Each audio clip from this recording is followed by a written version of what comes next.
You need to get to a place where, you're trying to identify out of these, 100 people that started the trials, which 30 ones are the most likely to go on to convert. So that's kind of the predictive value that you're looking at. So when you decrease the time from click to sending the event, it makes it easier for them to identify it's the same person. So there is an attribution value on sending this event fast. So for mobile business, you can send it fast, so you should try to send it fast. Even within that 24-hour window, like with the faster the better? Yes, the faster the better, for sure. Hey there. Welcome to the Price Power Podcast. My name is Jacob Rushfin, CEO and founder of Botsy. Today, we're talking with Barbara Galiza. I first came across Barbara from her written content and post on LinkedIn a year or two ago. I thought she has stellar insights that are usually not obvious. Her thinking and writing cut through the noise. She has 15 years of marketing growth analytics experience. She was responsible for growing the dating app Her from a few thousand to over 1 million users as the head of growth and an early employee. She's worked with brands including Microsoft, WeTransfer, Mollie, Vidio, DBT Labs, Dentsu, and more. Now she's the founder of Fix My Tracking, a service for marketers dealing with broken or untrustworthy conversions that feels like pretty much every marketer with every conversion today.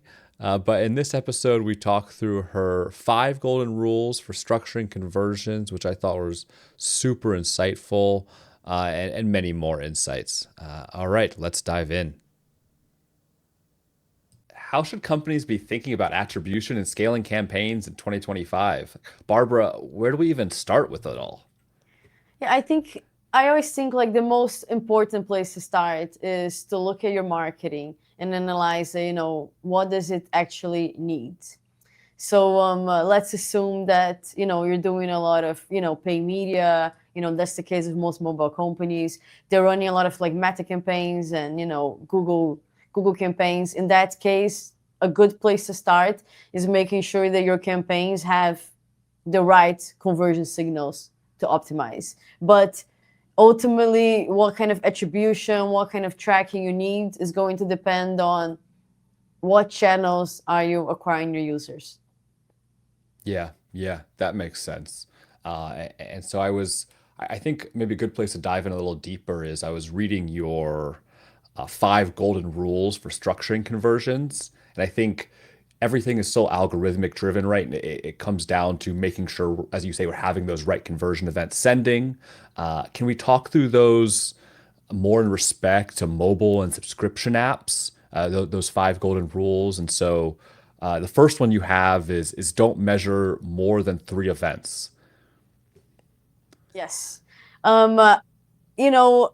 Event tracking is free. You can track as many events as you want. Nowadays, especially with like, if you do like web and you have events on the client side, things are very easy to set up with GTM. If you have mobile, it's quite easy to also set things up with like Segment or Rudderstack or the tool that you're using. Setting up events has become easier than ever. But, tracking events comes with a quite big hidden cost. There's the cost of maintenance, like events break, they always break. And then, when you're tracking 10 events and one of them doesn't look like it's accurate and it's broken, that leads to investigation and also, doubts about the other events. And there's also the cost of, confusion. Because, when you're tracking a lot of events, people often don't understand exactly, what's happening for each event. I've seen very few companies that actually had, good up-to-date documentation on what the events that they were tracking were. So, with every event you add, you're adding complexity for your marketing team, you're adding complexity for your data team. And I've seen that, 3 events is a great number for tracking campaigns. And again, like you might need to track more events in your product, like Mixpanel, Amplitude. You could be, tracking, like the whole user journey there. You there is a lot more that could be valuable to the product team. But when we're talking about sending the data to the ad platform, I don't think that companies need more than 3 events. What for subscription apps, what do you typically recommend for those 3 events? I think like it depends on what kind of campaigns you're running. So, for example, a lot of app businesses right now are exploring with web to app, and then sometimes they have a very high up the funnel event there that they're tracking. Maybe people click on an ad and they get taken to like a survey that's quite popular for, let's say, like a weight loss app. Like take the survey to figure out like what's your calorie intake, for example.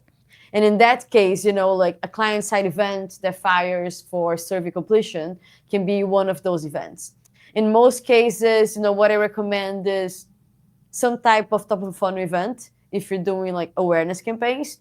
The first event where you're grabbing PII, which is usually for apps, the sign up registration event. And then the third event would be, start trial, which is event that again like usually occurs fast for most app businesses. You see that event firing within the first 24 hours. So that is a good event to also be using for the campaigns. Got it. And so we want to structure this hierarchy of events from early on, where potentially if we have these longer onboarding funnels or survey flows, not everyone will complete those. So sending maybe an event sooner for some early checkpoint or some early display of value, entering weight or calories or something like that, and then moving on to maybe account sign up, where we can then also pass email.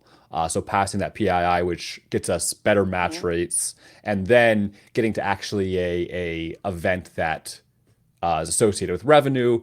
A trial isn't revenue quite yet, but it's much more predictable in terms of we typically know our trial conversion rates, and so that's going to be the highest signal event. And I know I don't understand Scan. I know with Scan 4, I think a major change was we can now continue sending these events, and so we can continue sending higher value events over time.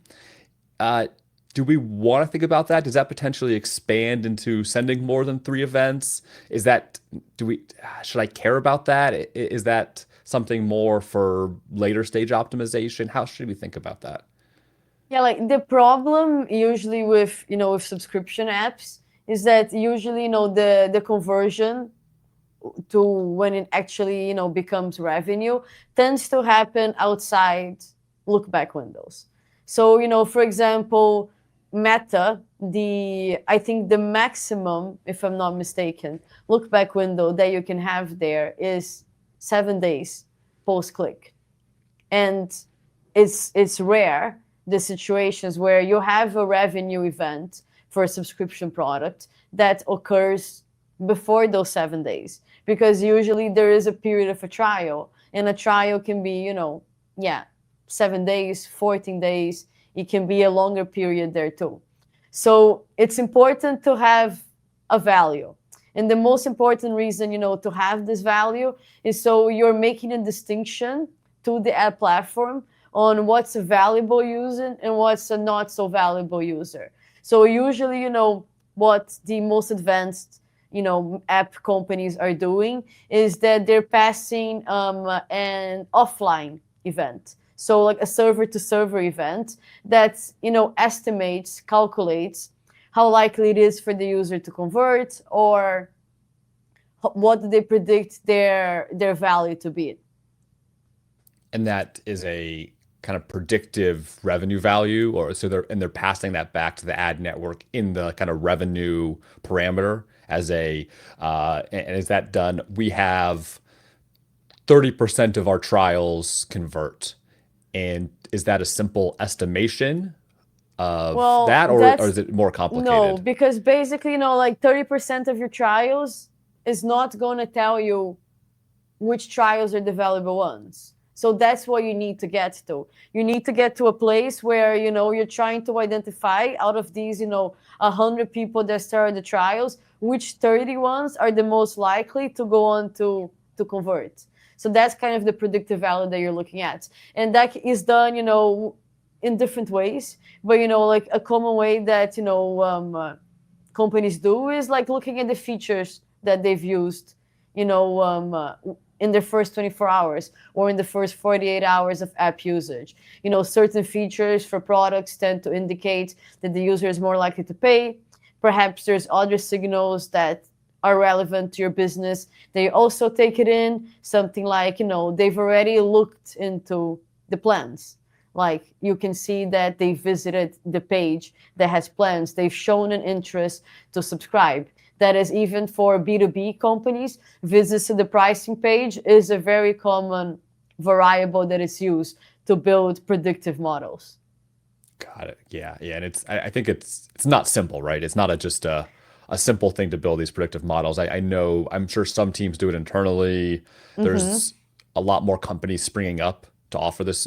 Churney, I know, is one. I think there's lots of others out there that solve this problem, but it's not a simple one. It's probably a later term strategy, right? It's probably not, if you're a newer app, is this something you should think about, or is this more optimizing, scaling large campaigns? Well, I think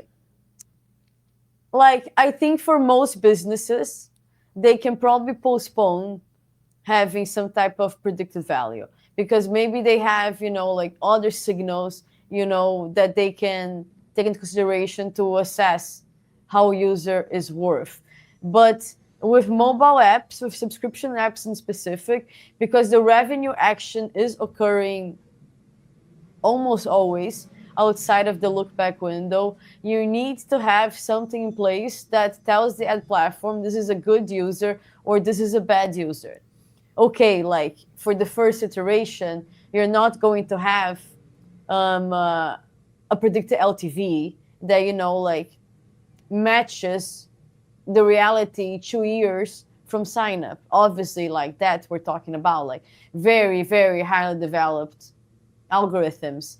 But at the very least, you need to be like, okay, this user, came back to the app within, 2 hours. Like, they've clicked through the features. Like you need to have some kind of signal that you're using. And that can be as simple as, like we're going to take all people that create an account, and then we're going to, okay, either they're worth 0, either they're worth 10, either they're worth 20, it can be something even as simple as that. But you need to have some kind of variant that tells you how much this user is worth. Otherwise, what's going to happen is you're going to be stuck with running CAC. So you're going to be stuck with, a bid-based model where you're paying like per install. And then what the platform is going to do is going to optimize for the cheapest installs. And the cheapest installs usually is, like if you've run paid campaigns for apps, is like 17-year-olds. Like it's usually, the cheapest install is usually not the install that converts into a paying customer. So you cannot really postpone for too long if you want to do pay media, at least not at scale.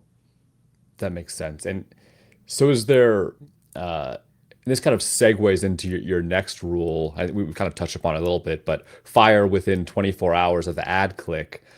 Is there, usually for most subscription apps, trial conversions, the majority of trial conversions happen on day 0, immediately on that first session. Is there value to waiting longer then to see what that trial converter actually does, to send back more nuanced data? Or is it just the fact that we send back this trial conversion data and we include some predicted revenue parameter, or is it that we send back maybe not all trial converters? We know that certain trial converters are higher value. Within that 24 hours, what other optimizations should we think about? Does that make sense? So, yeah, I think it makes sense. So ultimately, how much you have to wait to get to a predicted value that is valuable for your performance campaigns is going to depend on what does the customer journey look like for your business. For something like B2B, I keep coming back to B2B because B2B is very different from mobile app in so many ways. So I think it helps, make the picture a bit clearer. So, for like a B2B product, there is a big value in waiting to send this predictive value, whatever it is, because a lot of the times the user doesn't do enough of using the product for the algorithm, whatever you're using to predict value, to actually be able to tell how good they are. So what B2B companies mostly do is they will rely on like firmographic information. So they're going to rely on something like, like the domain from the email, from the registration. What company does it belong to? Is it within their ICP? So they use like registration data, and then they try to postpone predicting the value based on product. But like you've said it yourself, with most mobile businesses, the trial conversion is happening within the first 24 hours. Like, my experience of mobile apps is you can tell who the most valuables are within the first hour. So you will obviously, analyze your data, and you can take a look, like what signals do I have that correlate to purchasing, subscribing, and when do they happen? So maybe for your business, it can be different. But I would say for mobile apps, for most cases, you can definitely like predict this value on a short period of time and use that. And the fastest you fire this event, the easiest it is for the app platforms to attribute. Like there isn't like a direct calculation for this, but you can kind of like imagine that, Meta doesn't know exactly, can't right now exactly match, right? The person that, clicked on the ad and the person that downloaded the app. Not before, they could like pre-ATT.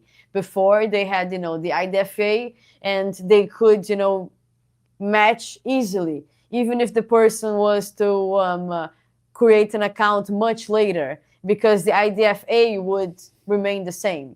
But now they're trying to use all these other signals to make this connection. So when you decrease the time from click to sending the event, it makes it easier for them to identify it's the same person.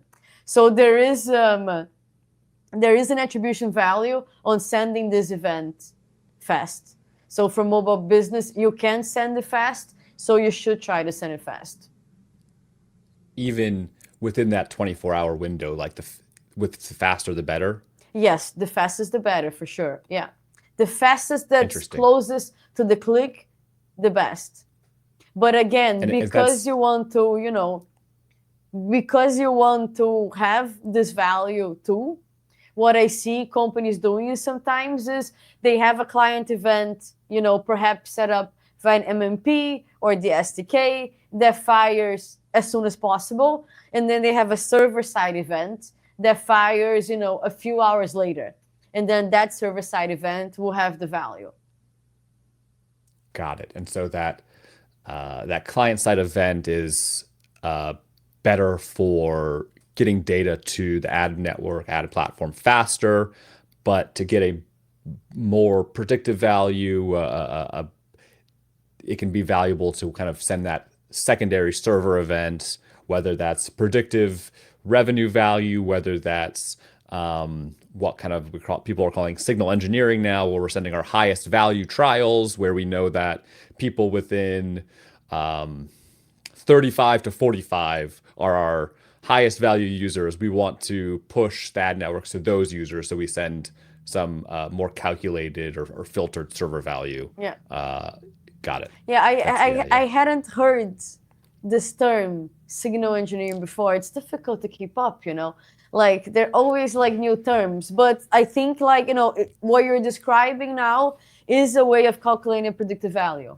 What basically you're saying is like, okay, like if you're using like a cost per trial, and then you're saying like your cost per trial is 20, you know, what you're saying is only pass users that I believe are worth 20. Don't pass users that are not worth anything. So there are multiple ways to do that.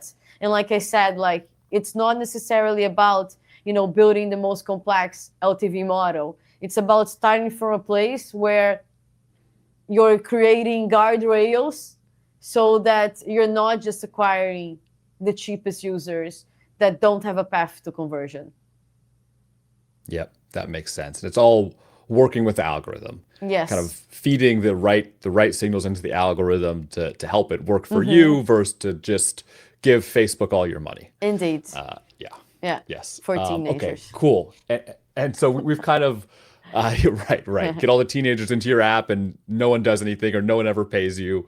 That's not what we want. No, that is not what we want. So the next one we've kind of talked about a lot is your third rule is include value data. Yes. And so we don't have to kind of repeat everything we just said, but essentially either figure out some way to have, for subscription apps, you don't have the revenue data fast enough.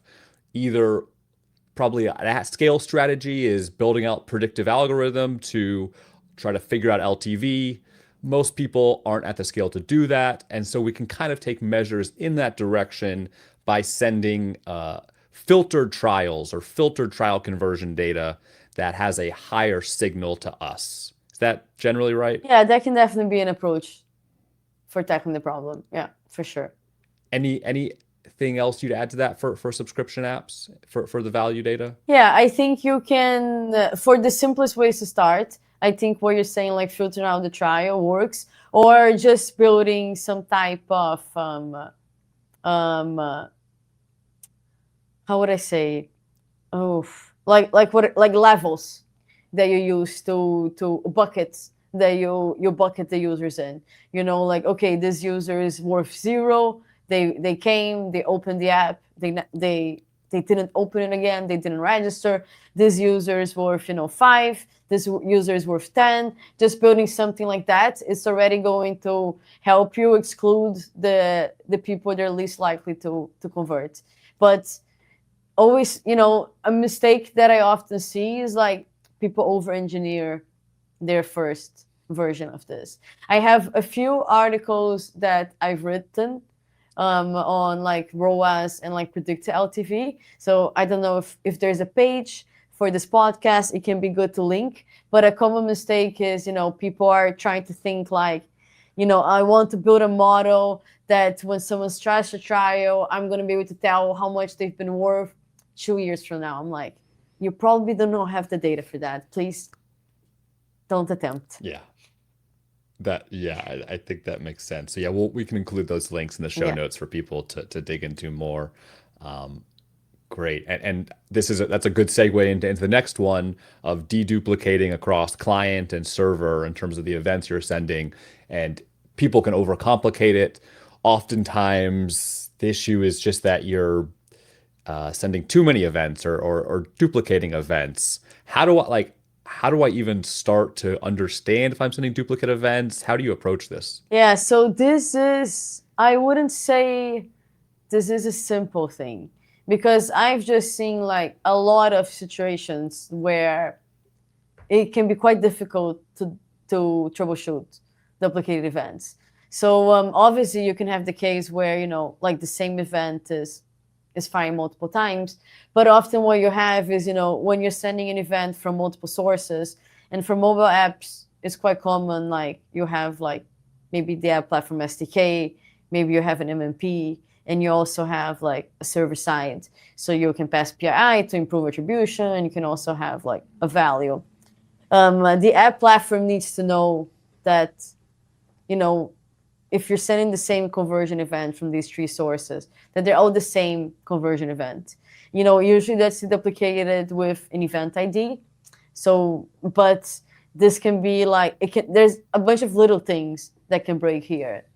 And usually, what I recommend is to, try to recreate all the so like, maybe let's take a step back here, so I can explain this, like a bit better. what I usually recommend is to have overview of both this unified event and also the separate events from sources. So what you can do is you can create like an event that goes like sign up MMP, sign up SDK, sign up CAPI, and then you also have a sign up event that is to be deduplicated. And then when you're looking into reporting, you can take a look at what the numbers are. And obviously, if 1 + 1 + 1 = 3, they're not being deduplicated. And is that what you're saying of tagging different signup events coming from different sources? Is that all done internally in your infrastructure? And then the final signup event is what you send to the ad network? No, so you would be sending to the ad network basically 2 different events for when the sign up happens. One that this is mostly an issue, or you can also see it on Google, but you mostly see it on Meta. And so when you're sending the event to Meta, let's say from your SDK, you can have 2 events that fire at the same time, and they're called different things. And then one event can be, the complete registration, which is the standard Meta event for sign up. And then you can also have another event that is just used for troubleshooting. Got it. And so you can measure or you can track the events in Facebook to see the counts, but you're only actually using one for conversion or one to actually optimize your campaigns Indeed, on. yes. So the idea is that you use the deduplicated event for optimization, and then you use the individual source events for troubleshooting. Interesting. That makes sense. And to deduplicate that event, is that typically something I have to do by sending a server event where it's harder to, if I have the Facebook SDK, I have an MMP SDK, maybe I have a revenue infrastructure SDK, and then I also have conversion API. How do I deal with all that? Should I not have all of those SDKs implemented in my app? Should I really like remove them and strip them down, or is it that I'm just I'm not the expert here. I don't even know where I would start with all that. Yeah, no, I totally understand. Yeah, the confusion. So I don't know necessarily about I think the revenue example that you've mentioned, I think that would be using CAPI. So I would say that, for most mobile apps, you're looking at 3 sources. You're looking at the MMP, the SDK, and you're looking at CAPI. I think that's how we got started to talk about this podcast. The article on whether you still need an MMP, and that is something that can also be like a good place to link here. I would say that, usually what I would recommend is having, and again, it depends on the platform. On the article, I cover a bit like what does that look like per channel. But usually what I would say is you want to have a client event and you want to have a server event, or just the server event. But then again, like that depends on what kind of data you're able to capture on your server event, because there are advantages of having the client too, because then you have the touch points being owned by like Meta entirely. Let's say you have the Meta SDK, and then the clicks are happening on the Meta platform. There are signals that are shared there that can help attribution. But let's say on your server event, like everyone that signs up uses Facebook to sign up, and then you have like a Facebook user ID that you're capturing there. Like if you have that, I don't know how valuable the Facebook SDK would be. But you can test it and analyze it.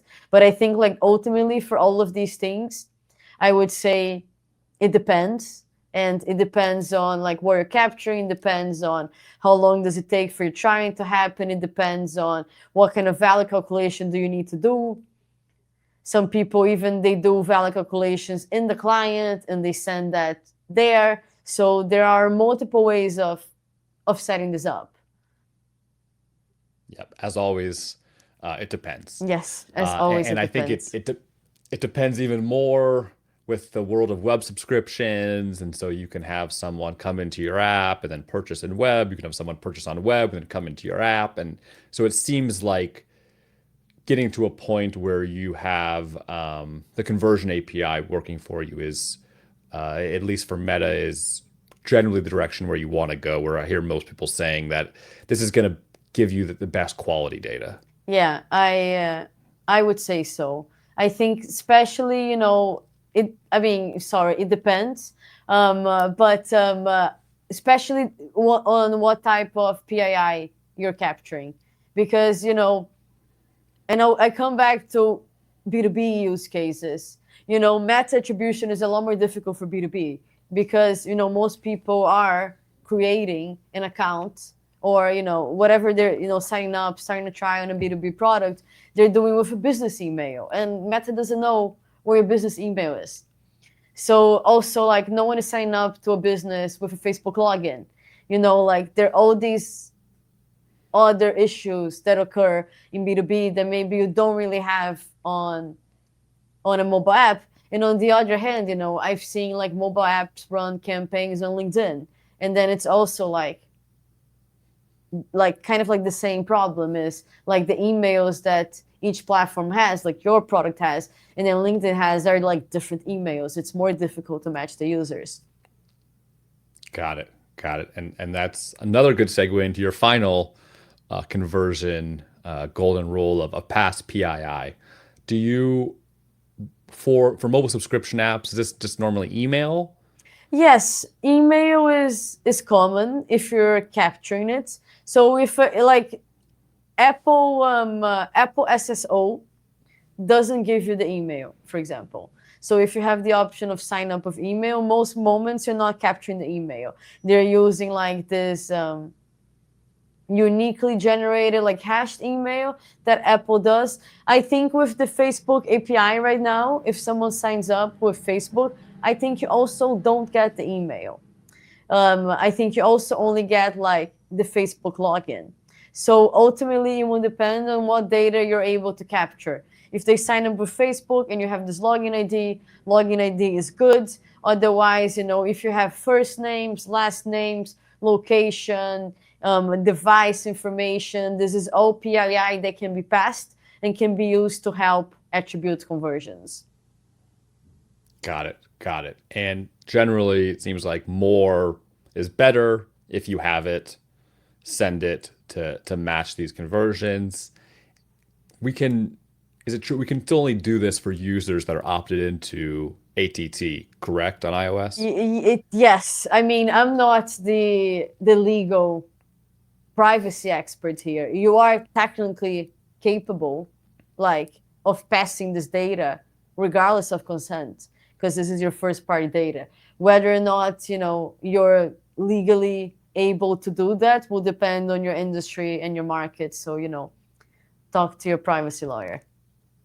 Got it. Got it. And there's legal and then there's Apple guidelines and Apple laws, which yes. And then okay. So yeah, we won't get into all of that. No. But Indeed. generally not just sending the conversion event, also including some identifiers for these users if we can is usually helpful. Is that when we think about lift or impact from that, I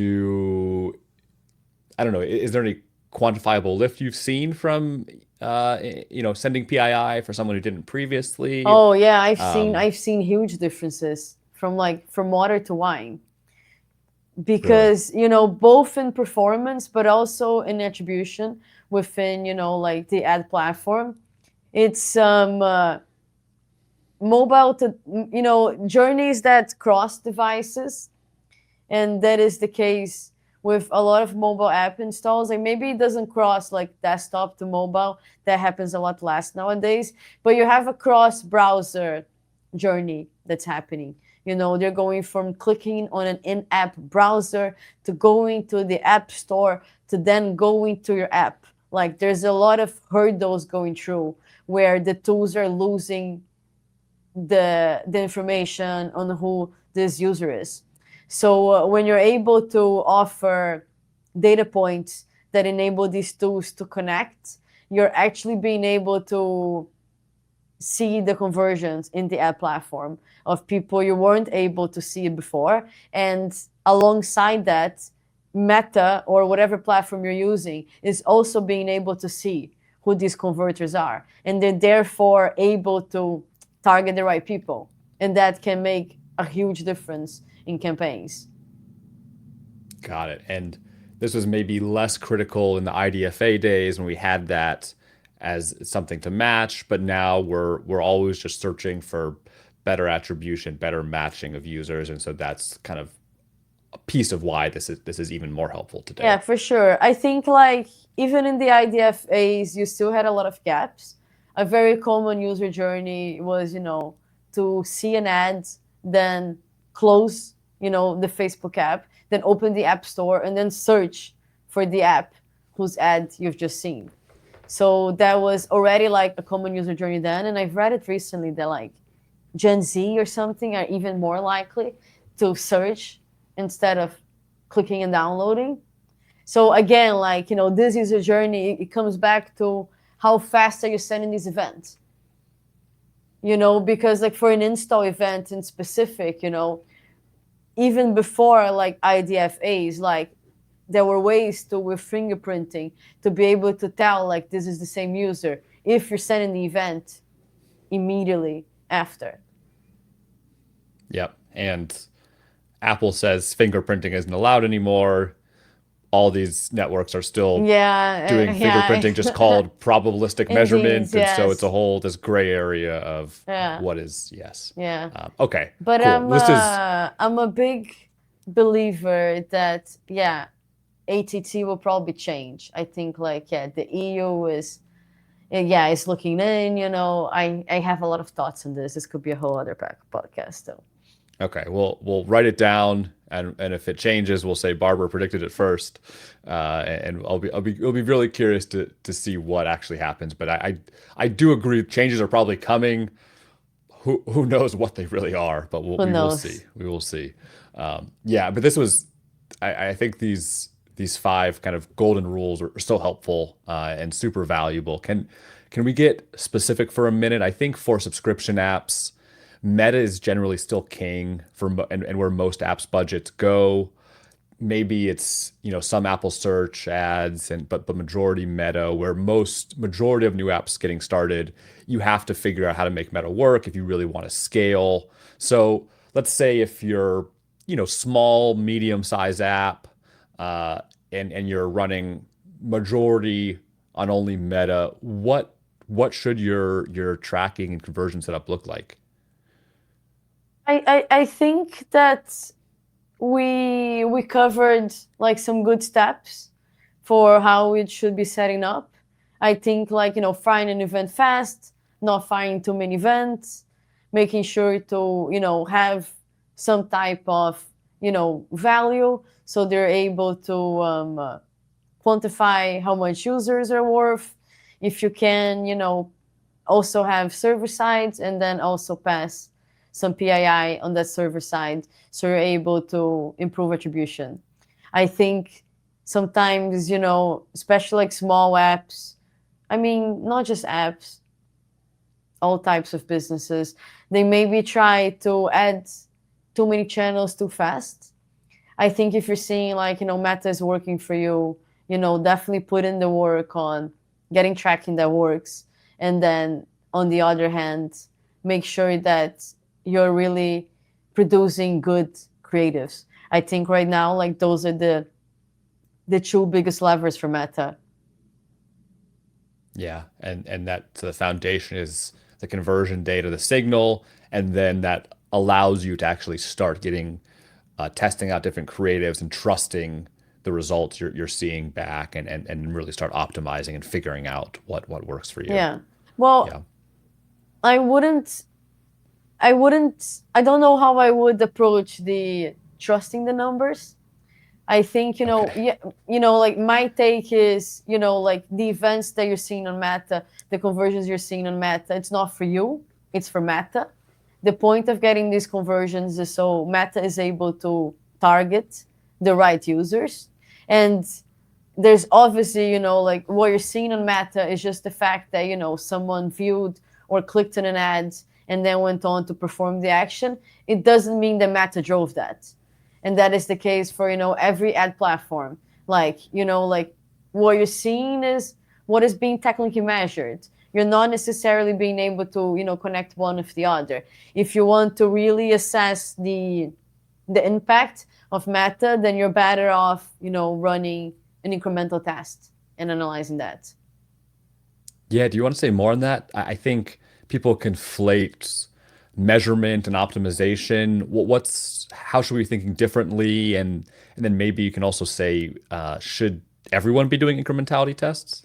I try to, and I think that's a very important point, because I think, a lot of the times people think reporting optimization has to be the same data set, but those have very different use cases. And the data points that you're using, because of that they have different use cases, should also be different. The data that you're sending to the ad platform, the goal there is to get the platform to optimize. When you're looking into how do I assess where to allocate my budget, you shouldn't be necessarily looking at what's on the ad platform. You should be looking at a more holistic form of measurement. If you're a small company, everything you do on paper should be an incremental test. Every test that you do, you need to be able to clearly visualize the line going up. If the line is not going up and it's not clear it has worked, then, focus elsewhere. Yeah, and I think it's maybe commonly lost where we see we're getting these great results in Facebook. It's like, okay, well, why aren't you seeing more revenue then? It's for smaller and medium-sized companies, incrementality is pretty obvious, right? Where it's not like you have this huge brand presence. It's not like you have all of this organic traffic coming in. No one knows about you. So any ads you run, that you better be able to see results. Indeed, yeah. And then, sometimes people think it's a measurement problem when it's actually a strategy problem. If you're running all of these channels individually with small budgets and you have no idea what's working, it's not a measurement issue. That's a strategy issue. Like, you shouldn't really be doing that. Yep. Simplify. Yes. Simplify. Always simplifying. Yep. That makes a lot of sense. Well, this was awesome, Barbara. I learned so much. Like, it's fun for me to kind of dig in to fill the gaps in my knowledge where I don't know everything. So it was really fun to go through all of this. I'm sure everybody else will find this super valuable as well. Do you want to maybe shout out a few places people can find you and follow you and read more and anything you're working on right now? Yeah, for sure. So one of the main things that I'm working right now is a productized service that I call Fix My Tracking, where I help, audit and troubleshoot ad platform conversion tracking for companies. For mobile apps, that usually means, looking into Meta SDK, looking at how CAPI was set up, looking at how AppsFlyer, Adjust, Singular was configured, and then giving advertisers like peace of mind that the events are working as they should, they're attributing as they should, and that they can continue to use them for scaling their campaigns. Apart from that, I write a lot about marketing and data. I have a newsletter called 0-1 Newsletter, where I publish roughly one article a month on all things measurement, analytics, attribution, conversion tracking, ROAS, you name it. And I also, I post on LinkedIn. You can find me there actively. And I would say, these are the main places. Amazing. Yeah. And I can vouch that Barbara has an amazing newsletter, super in depth and very kind of tactical to figure out what you should scale. And if anything if we talked through today, you didn't understand or you want to dig in more, reach out to Barbara and she'll be happy to help work with you. Unless she's too busy, which she may be, but she'll get to you. I'll point you to the right place. Okay. Right. Okay. Well, this was awesome, Barbara. Really appreciate you joining us today. Thanks. Right. Thanks, Jacob. Thanks. Pleasure to be here. Bye. Bye. Thanks for listening. Hope you enjoyed. Please go to pricepowerpodcast.com to see all the episodes. Go to Spotify and YouTube and give us a subscribe and follow so you don't miss any episodes. All right, talk to you next time.